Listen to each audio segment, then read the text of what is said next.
Hi! Hello mga mare! Ngayong araw na nga ito mga mare, wala nga tayong masyadong ganap. Dahil nga kahapon maghapong naubos yung powers ko, kalilinis ng buong bahay namin. Kaya nga heto mga mare, maglaylo nga muna tayo ng konti, pahinga-pahinga din pag may time. Ang mga kalat mga mare, hindi basta-basta nawawala, pero ang powers natin nauubos din. Yan, ang lakas maka-Angelica Pangariban, di ba? Anyways mga mare, heto nagkukutkot na naman ako sa kusina ko. Nilagyan ko nga ng wallpaper tong DIY hanging shot na ginawa ng mister. At oo nga pala mga mare, birthday nga pala nag-iisang hari ng Toyo King. Nagsalo-salo nga kami dito sa isang box ng pizza at sa isang litrong coke. Dito nga lang sa pagkain na ito, masaya na kami at hindi na kami naghahangad sa mabonggang handa. Alam nyo naman mga mare nga, mahirap nga lang kami at baon pa sa utang.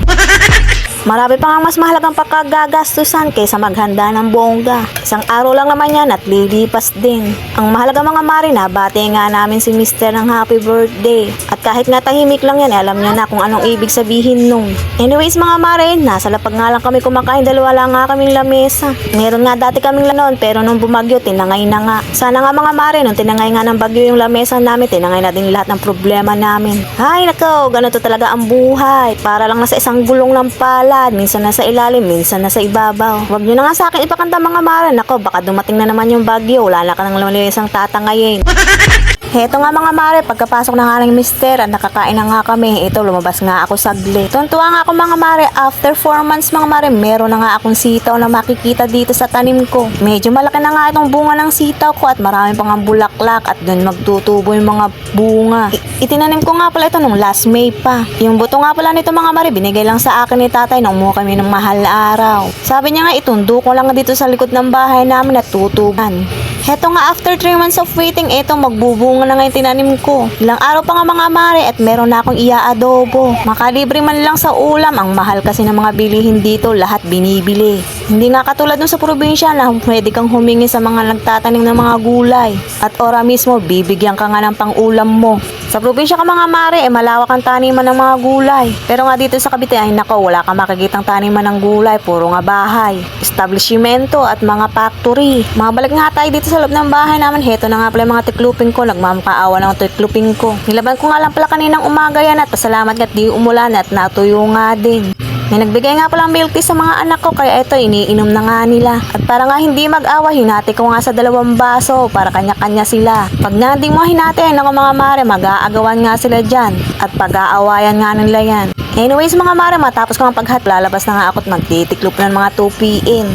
Pagka nga gising tong mga anak ko, ay nako, dito ako sa labas nagtitiklop para walang nanggugulo. Pag sa loob ko nga tiniklop yan, ay nako, sinasabi ko sa inyo, hindi tiklop ang mangyayari. Sa sobrang likot ng dalawang yan, nako, sa 1 taong ka pa makakayari. Kaya mas mabuti na nga lang dito nga ako sa labas magtiklop, dire-diretso na nga sa lagayan. At makakatapos ka nang walang nanggugulo. Tips ko nga sa inyo mga mare para hindi kayo tamarin sa pagtitiklop. Pagkahangon nyo nga sa sampayan, tiklopin nyo na agad-agad. Huwag nyo na nga itatambay kung saan, nako, talagang tatamarin kayo pag hindi nyo nga tiniklop agad. Lalong-lalo na nga pag nakahawak na kayo ng cellphone. Ay nako, baka bukas pa matiklop yan. O siya mga mare, patapos na nga itong video ko at kung hindi ka pa nakaka-follow, ay mag-follow ka na. Salamat po sa panonood, dyan na nga kayo, bye-bye!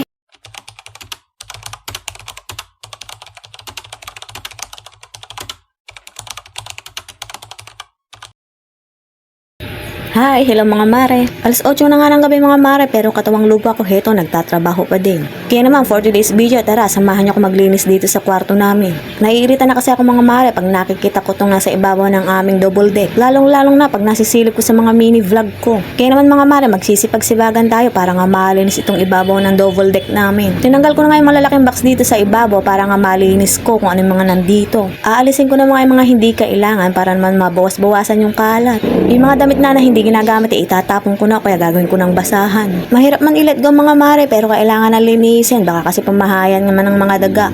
At para naman kumonto yung mga nakalagay dito, mabawas-bawasan at mailagay yung mga hindi pa ginagamit. Dito lang naman kasi nakalagay mga damit na hindi ginagamit o kaya mga lalaki pa para sa mga bata. Yung iba nga dyan mga mare, ginawa ko na nga basahan kasi nga lang nakatambak dyan. Nung mabawasan na mga mare, isiniksik ko na nga dito yung swimming pool ng mga bata. Total mga mare, tag-ulan na, hindi na nga magagamit to kaya itatago na natin doon, baka mabutas pa nga ng daga. Pagkatapos nga, tinanggal ko na nga ulit yung pangalawang box na malaki dito sa taas. Nakalagay nga dito yung mga baro-baruan, yung mga sapatos na hindi na ginagamit. Yung mga baro-baruan nga lang ang tinara ko, tapos yung mga sapatos na hindi nagamit, itatapon ko na nga din. Total, hindi na makakasya sa mga bata yan, kaya nga itatapon ko na, wala namang paggagamitan dito yan. At nang masort ko na nga yung gagamitin, tsaka hindi gagamitin, inilagay ko na nga dito sa loob ulit. Saka ko nga na inilak at tinalian yung isa para nga mailagay na dito sa ibabaw ng kama.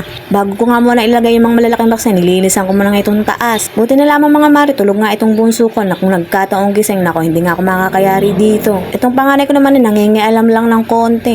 Nakikitiklop nga kunwari. Nang maiyais ko na nga yung mga malalaking box mga mari, tinanggal ko na nga yung malaking bag tsaka yung duyan na nakasabit dyan. Yung duyan nga mga mari, papahingi ko na yan. Kung wala nga hihingi, itatapon ko na nga at wala nga ang gagamit dito niyan. Kaysa nga naka-stack dito sa bahay, nako, bawas-bawasan ng kalat. Tapos yung malaking bag nga mga mari, lagay naman ng documents namin yun. Ipa-plastic ko nga sana mga mari, parang hindi maalikabukan. Wala naman akong nahanap na plastic na malaki.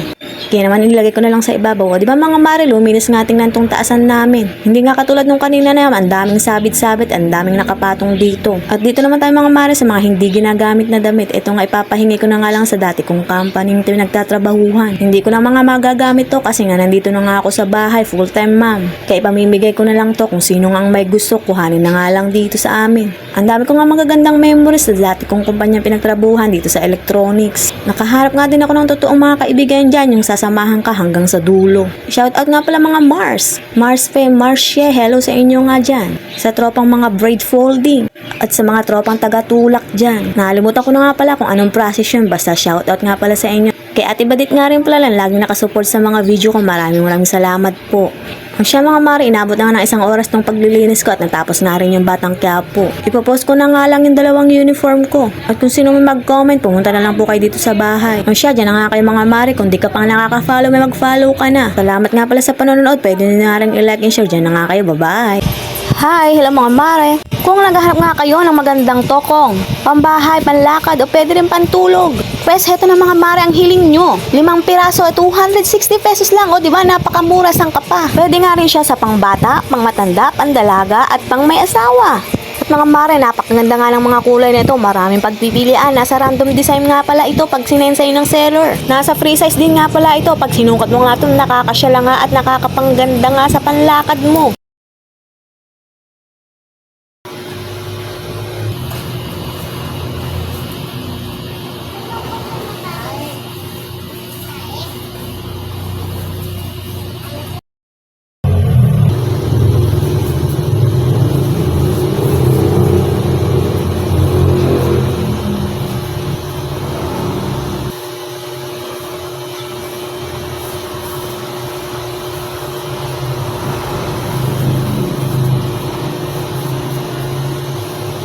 Kagandahan nga dito mga mare, super stretchable na siya. Pwede nga sa matataba, sa malulusog at sa mga chubby. At wag kang mga mag-alala, hanggang tuhod nga pala ang haba nito.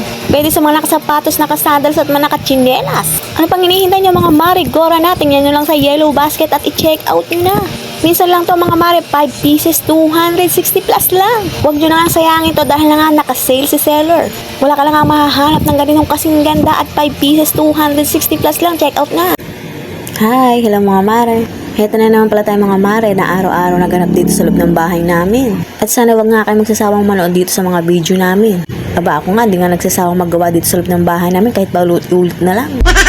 At sana nga ay ganun din po kayo, wag po sana kayo manonood. At anyway mga mare, ito na nga yung bunso ko, nagpapansin na naman sa camera pag may nakikita. Alam na naman kasing nagbibideo ako, kaya ito nagpapansin na naman. Ganito lang naman ang ganapan namin araw-araw dito sa loob ng bahay namin. Pagkagising na pagising nga sa umaga ay konting linis at ito't magluluto na nga pang umagahan. Inuuna ka nga lagi ang pagsasalang dito sa rice cooker. Minsan kasi mga mare, makakalimutin ako, akala ko nakapagsaing na ako, nung pala hindi pa. Kaya nung nangyari nga yun ay lagi ko nang inuunang magsalang dito. Pagkatapos ko nga mga mare magluto at makapagsilinis ng konti dito sa loob ng bahay, pinaliguan ko na nga yung mga bata.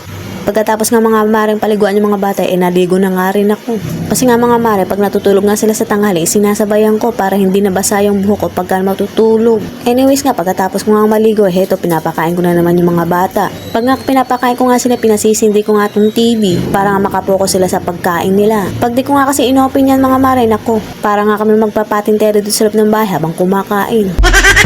Lalong-lalo na nga itong bunso ko, lagi nga si takbo. At magaling na nga rin manloko, pag susubuan mo, tatakbuhan ka nga dito, pupunta nga sa kusina. Kaya nga para hindi ako mapagod, binubuksan ko na nga itong TV para nga mapokus sila sa pagkain nila. O diba yung mga mata nila nakatingin lang sa TV habang sinusubuan ko. Katulad nga na sinasabi ko sa inyo mga mare, pagdating sa pagpapakain ng mga bata, ay nako, natatagalan nga kami. Itong dalawa kasi kong anak, nako, hindi nauubusan niya ng energy araw-araw. Pag nga lang tulog sila, tsaka natatahimik dito ang loob ng bahay namin. At yun nga lang din ang pahinga ng bibig ko, mga mare. Pero nga habang natulong yung mga anak ko mga mare, yung katawang lupa ko, nagtatrabaho pa rin dito sa loob. Kasi nga yung mga pinagalatan nga nila mga mare, ay saka ko nga lang malilinis pag tulog sila. Pag nga nililinisin mo yan, habang gising sila, yun ako, wala rin mangyayari dahil kakalat nga din nila yan. At anyways mga mare, pagkatapos ko mga pakain yung mga bata, ay heto, nagpahangin nga kami dito sa labas habang nagduduyan yung panganay ko. At habang nagpapahinga nga kami dito, ay dumating nga itong nagdi-deliver ng tubig. Isa lang naman yung in-order ko kasi meron pa nga kaming tira, dalawa nung isang linggo pa. Lingguhan nga silang nagde-deliver kaya nung nakaraang linggo ay 3 na nga in-order ko. Pero may natira pa naman 2 kaya isa nga lang in-order ko kasi 3 lang yung galon ko. Yung pangalan ko nga mga mare ayaw nga magpahalili sa duyan. Kaya heto yung bunso ko, kinandong ko na lang. Habang nga nagpapapansin dito na naman sa camera. Mag-aalas 3 na nga pala to ng hapon kaya naman inaabangan namin yung pagdating ng kanilang papa. Hindi nga ako nagkakamali mga mare, patiting na nga itong kanilang papa kaya ito inaabang at sinisigawan na nga nila. Napatulog ko nga kasi sila sa tanghali kaya ito malakas-lakasan naman ang energy nila. Nagpapalakasan nga sila ng siga habang tinatawag yung papa nila. Meron pa naman tirang pagkain kaninang tanghali kaya naman merong makakain yung dumating sa trabaho. Lagi nga ako nagtitira ng pagkain para pag may dumating nga ito may makakain nga. At eto pagpasok nga namin sa loob ay binibidyohan ko na nga itong pagsusubo ng mga anak niya. Ang sarap kasi ng tawanan nitong dalawa, tinatawanan nga nila yung ama nila. Huwag siya mga mare, patapos na nga itong video ko at hindi ka pa nga nakaka-follow, mag-follow ka na. At kung nagustuhan mo nga mare, pwede mo nga rin i-like and share. O siya, dyan na nga kayo, bye-bye!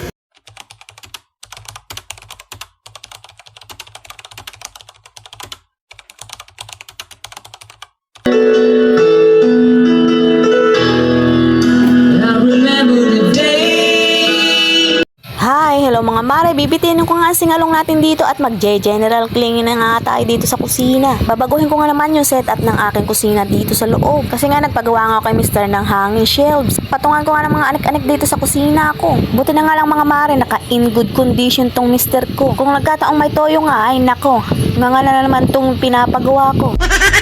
Hindi ko na nga binidyohan mga mare para nga makagawa siya ng maayos. Isa pa nga ayaw niya na nga binibidyohan siya pag may ginagawa siya. Kaya naman nandito nga lang ako sa labas, nagtitingin-tingin lang, baka hindi magawa pag binidyohan pa.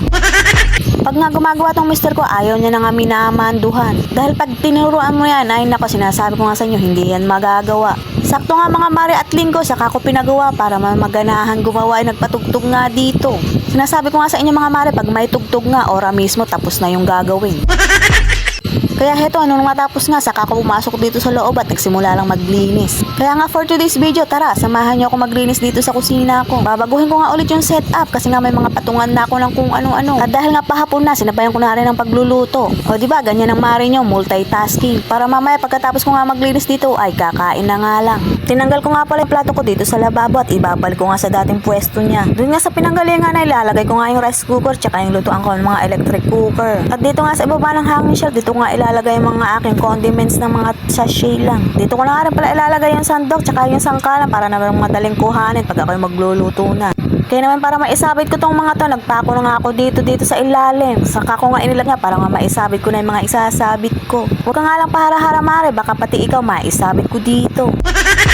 At anyways mga mare, nang matapos na nga magluto, syempre hinugasan ko naman itong mga electric cooker ko para naman lawang. Basta kasi ginagamitan ng kuryente, dapat araw-araw mong nililinisan at pinupunasan para nga tumagal at hindi magkagran pag nabasa. Tapos na nga ako dito sa kusina heto at pasisilip ko sa ngayon yung marisulta ng aking pagsiset up dito. Pagkatapos nga sa kusina mga mare, punta na nga ako dito sa kwarto at sisimulan ko lang maglinis ang pinagkalatan ng mga anak ko. Alam niyo naman mga mare, basta may toddler ka, paborito nila ang magkalat. Kasi nga naman mga mare, may nanay nga silang tagalinis at tagaligpit. Pag di mo kasi nililisan yung mga mare, ay naku, ang sakit nga sa mata. Kaya ultimong pinagkainan nga nila, dito nga binabato dito sa loob. Ang akala ata ng mga anak ko, yung loob ng bahay naman ay garbage truck. Tinuturoan ko naman yan mga mare na pagkatapos nga kumain, yung mga pinagkainan ay sa basurahan ilalagay. Pero hindi pa rin maiiwasan na magkaroon nga ng kalat dito araw-araw dahil may kang anak. Siyempre mga mare, thumbs up na naman nga ako sa bagong setup ng aking kusina. O siya mga mare, patapos na nga itong video ko at kung hindi ka pa nakaka-follow ay mag-follow ka na. At kung nagustuhan mo nga yung video, pwede mo nga rin i-like and share. Diyan na nga kayo, bye-bye!